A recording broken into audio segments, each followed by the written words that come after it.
Okay, let's see how that looks like. I got my little ring light set up today. That is not right. Okay, try again. Okay. Well, hey guys, welcome back to my channel. I am so grateful that you are here. As always, if you've been following me along for a little while, you may recognize this space. Long time no see. I am filming from my room that I'm actually currently packing up. For those that have been following along, you guys would know that I recently announced over on my Instagram that I'm actually moving to California. I am so excited to share another video about that update. But for today's video, I'm coming at y'all from my beloved room, not for much longer, to talk all about solo traveling. So for some of you who may have been watching my recent videos, but mainly who have been following me along on Instagram, over there you can receive so many more updates about my life and the present moment.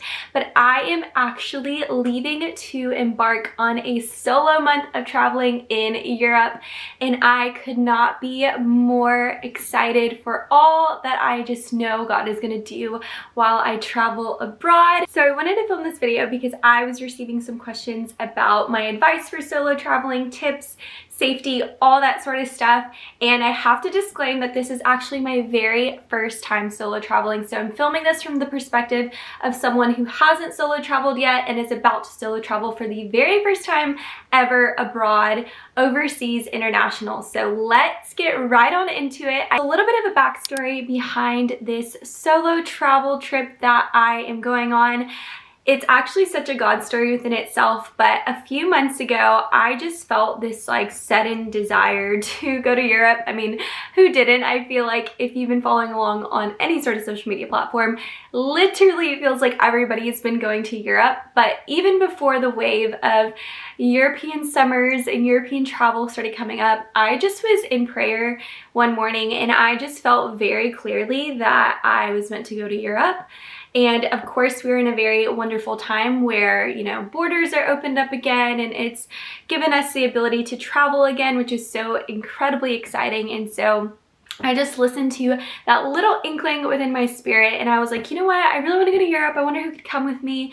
And it's something I've been praying about for a while, of just the independence of being by myself and the desire to solo travel. And I just had this spur of the moment desire to pursue booking a one-way flight to Europe with no plan of where I'm going and just making it happen. And so a couple months ago, I, was sitting in this moment and I just literally Googled flights and I found a very random date in September. September the 6th is when I'm going, and saw it was just a super affordable one-way flight to London, and I just booked it. So that was my heart and that was my intention behind it. And with the way things are falling into place, with me going on this month-long European travel and then coming back immediately to Austin and moving to California after, I really see how the Lord allowed this trip to preface such a transitional season in my life. And I really believe that the Lord was intentional in that, because even before I booked this trip to Europe, I had no idea that I was going to be moving to California later this year. That was something that the Lord arose very later on as the year began to unfold and he began to lead me down new pathways. But I just see the purpose and the specificity is that a word, and just God in the details of that, of me booking this trip immediately before such a transitional season of my life. And yes, you heard that right. I actually did only have a one-way flight booked for the very longest. I was very much anticipating staying in Europe for a very long time. And by long, I mean, maybe over a month. But as the Lord kind of arose this opportunity and new pathway to move to Los Angeles, California, I decided to book my return flight. So I'm going to be in Europe for exactly about a month, a few days less, so maybe 3.5 weeks. So that is my little backstory, and with all of that said, let's hop right into the questions. I asked you guys over my Instagram to leave me some questions you had for me in regards to solo traveling and all those sorts of things. So I'm just going to select some of the questions at random and just hop right on into answering them. So I have my Instagram pulled up on my phone and I'm just gonna go through some of the questions that you guys had. Okay, first question that I received, which is probably the number one question, is where am I going in Europe? So I really had the intention when I booked this trip is I wanted this trip to be completely go with the flow. I didn't really want to put an itinerary behind it. I didn't want to put structure behind it just because I wanted my heart to be super duper open to the people that I'm meeting, the places I fall in love with, and so on and so forth, and not really have like too much of a plan, because then it gives me the flexibility to really go wherever I feel like the wind is blowing me. So I am going to be starting off in London, England, and I've actually never been to London. I've only been like through the London airport in previous European travels, but I'm starting in London, England. I'm going to spend some time there and I'm super duper excited. And then next up, I am going to be going to Paris, France, because I mean, you have to when you're in France. I've never been to Paris, so it'll be my very first time in Paris, which I am so incredibly excited about. From there, I'm very loosely planning on going to southern France, so I don't really know, areas and provinces probably where I'll end up, but that is not booked. And then I do have plans of going to one other country after France, but I'm still deciding, and I'm gonna decide when I'm out in Europe. I either wanna go to Italy or maybe Mallorca, Spain. I'm not too sure, or Greece, or Croatia, I have no idea, but I'm really kind of leaving my itinerary pretty open because I just wanna stay and I want to go wherever I feel led to go. So all that's to say, I only have a London place booked, I have a Paris place booked, and then I don't have any other Airbnbs booked. I don't want to put restraints on time. I don't want to put restraints on anything. I just really want this to be very go with the flow, which you guys may know is very much my personality. I feel like I'm very go with the flow, very a spur of the moment, and I just really believe that God is going to lead me to the place of peace of where I'm meant to go next. And like I said, just never know the people that I'm going to be meeting out there that may lead me to another country. So that is my very loose plan right now. Next question is, are you staying in hostels? So in this immediate moment, no, I'm not staying in hostels. I know that there's so many wonderful hostels out there, but as a woman, I just don't know how I feel about them immediately. I personally have just never stayed at hostels. Do I believe that there are wonderful hostels? Probably, but I just don't have any experience staying in any. So as of right now, I felt like the safest bet for me was to do Airbnbs. So that is what I'm going to be doing. And if I have a change of heart, there's a possibility I'll stay in one, but I really don't know if I will. And I'm choosing that mainly for a safety thing. I think I feel more comfortable being in my own space and knowing it's just me versus anyone else. So that is what I'm doing. Next question is, are you concerned about safety and how do you feel safe? If I'm being super transparent, I do not feel concerned for my safety. And I think there's a lot of layers to that. I think that statement can sound silly of oh, you should be so nervous and you're gonna be by yourself, you're gonna be in foreign countries. But I think first and foremost, I want to say that when you carry the confidence within yourself that you are independent, you are self-sufficient, you are capable, you are able, and that God walks alongside you, it really kind of eradicates the fears that come with being alone. I know that God is gonna be with me every single step of the way, and so therefore I do feel already I have this supernatural sense of confidence and assurance that my safety is going to be taken care of and provided for. But also in the same breath, I am someone who is very optimistic, but not naive. And I also really believe and trust my abilities to figure out directions and be able to navigate spaces. That is something that I am innately very gifted at. I'm very good at traveling. I'm very good at figuring out locations. I'm very good at navigating. So I do feel very confident in the skills that I carry and that I possess to be able to do and accomplish something to this magnitude. But I think at the end of the day, it's just being wise, being super duper aware, researching the best places that are super duper safe, which I know that I have done, and only, making wise decisions along the way, not walking home alone at night, also not super disclosing my location, all that sorts of stuff. And so I feel very confident that I will be safe. And ultimately, like, I do have the spirit within me to discern me if something is off, if like I should proceed with caution, and just not putting myself in situations in which it could be potentially dangerous, like always using discernment, always being wise. So all that's to say, overall, I am not concerned for my safety. I really trust myself, I trust the spirit within me, and I have the skills and I'm equipped to be able to conquer this on my own. And like I said, this is not coming from previous experience of solo traveling, but this also is coming from experience of being very well equipped as someone who has traveled a lot. Even though I've been with one other person in the past at minimum, I do feel very sufficient in the skills that I've gained through all my previous travels to be able to conquer this independently. I want to travel alone, but I am scared. Any tips? So at this present moment in time, I haven't actually traveled alone, so I can do like a full advice video after I've come back and after I've returned. But I would say my greatest tip is to start small. Like, if you are interested in traveling independently, do something small that you can feel like is more feasible and more within reach. It doesn't have to be something as dramatic as an international trip abroad. It could be even like a staycation within the city that you live in, or, you know, just relocating to a different place that's maybe even 10 minutes from where you live, and just spending that time in solitude and equipping yourself with the confidence and the ability to know and trust that you are capable of doing anything independently.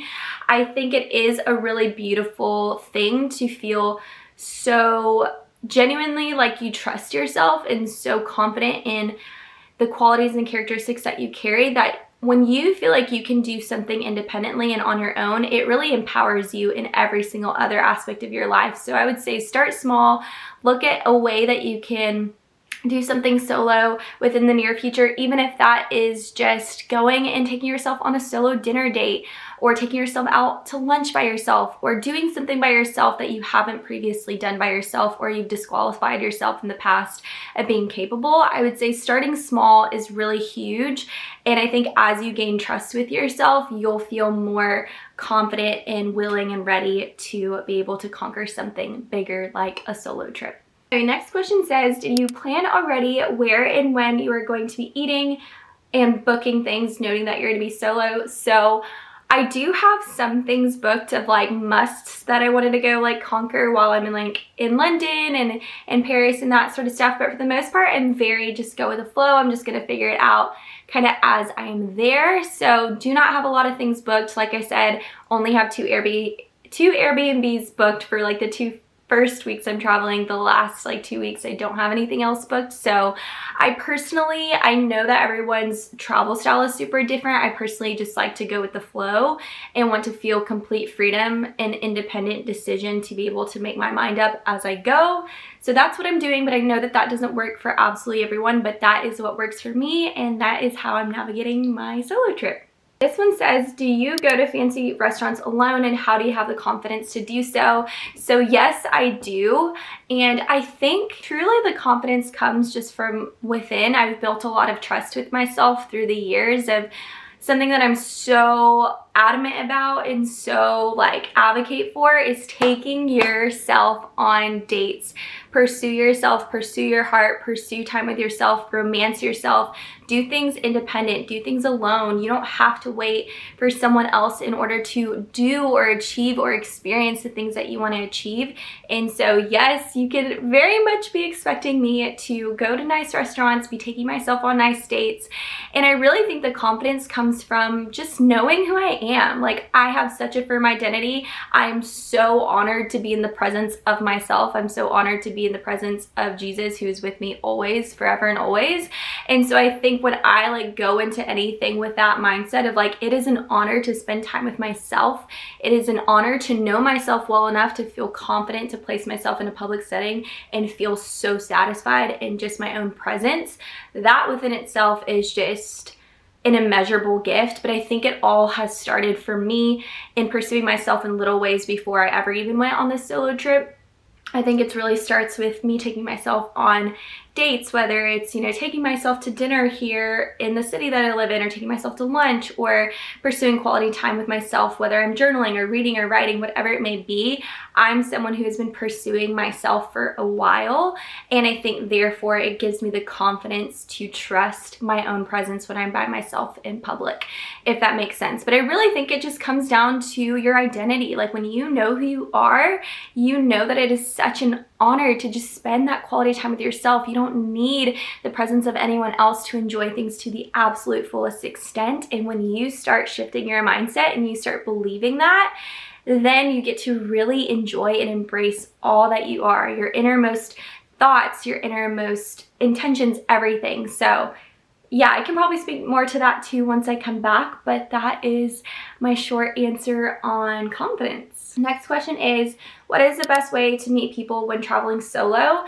I think the beautiful thing about just traveling in general, but specifically solo, is that you are just so energetically super open, in the sense that your eyes are wide open, you're more aware of your surroundings, you don't have someone else in front of you to distract you or to cling to. So therefore, I think your energy and your mind and your heart and your intentions are just naturally a little bit more open than when you're with someone else. Because I think when we're in the presence of someone else, naturally we're distracted by them, conversation with them, so on and so forth. But when it's just you cannot help but be looking around and talking to people. And so I think my biggest advice about meeting people when traveling, because I meet so many people when I travel, is to talk to people. Just approach people, whether it's complimenting a stranger or sparking, like, do not be afraid to spark up conversation with someone else. I think when you just like put the intentions out there that you really want to meet people, like, that is just going to attract that kind of energy, those kind of encounters, those kind of people. And also just praying about it, like, God, like, I really want to encounter people while I'm traveling. Like, let me embrace and have divine encounters with people that are meant to sharpen me or grow me or just like bless me today.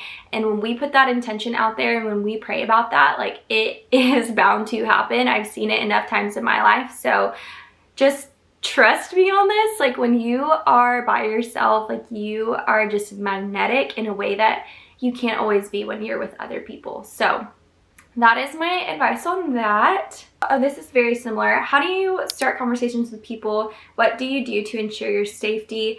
So I would say, when it comes to starting conversations, just really looking inward and like thinking about what is one way that you would want to be approached, and therefore just allow that to transpire in the way you approach people. I feel like for me, oftentimes, like, if I'm doing something I'm loving, whether it's like in my home city or whether it's traveling, like if I'm on a walk and I see another girl or a guy on a walk, I'm like, oh my gosh, like, I love my morning walks. How about you? Like, there's so many ways to just start a conversation. I think it's a lot more simple than we think. And I think naturally, when you are just pursuing and doing the things you love, whether it's in your home city or whether it's traveling, you are going to meet people who are doing like-minded things. And naturally, that's already a connection that you can have. So like, if I'm at a restaurant I was super excited to go to, that, you know, I'm very excited to go try some restaurants while I'm abroad, that can be a conversation starter of like, oh, have you been here? What do you recommend? So I would say just looking for the commonality in the space that you're at and use that to really inspire conversation, but also just be tuned into yourself. Like, you are so capable and your presence is so valuable that whatever just comes to you and whatever words you feel prompted by, follow that, pursue that, because people are just so receptive to be acknowledged and talked to in the first place that I really don't think you can go wrong with what conversation starters you choose. So that would probably be my advice. I feel like for me personally, starting conversation is something that does come quite naturally for me, so I don't have to think about it too much.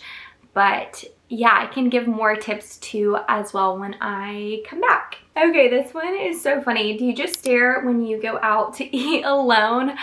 No, I don't. I would say when I go out to eat alone, I feel like I'm just very present with my food. I think something that I like to be very intentional with is like my breath and just receiving every single bite of food with like complete gratitude. And when I'm sitting by myself and enjoying a wonderful meal, if I am so captivated by every single bite, every single chewing, every single swallow, like in every single essence of the meal, from the smell to the taste to the, you know, atmosphere, when I'm just captivated by that, it is so easy to just enjoy my own company and to just really embrace the experience that I'm having. So I was gonna say sometimes I do journal, but that's more if it's like lunchtime or something like that. I'll like spend some time journaling if I'm absolutely by myself. But if it's a nice dinner, I feel like I just become very present with that moment, and I just allow myself to romance myself of like, what is the energy and what is the presence that I would have if I were on a date with someone else.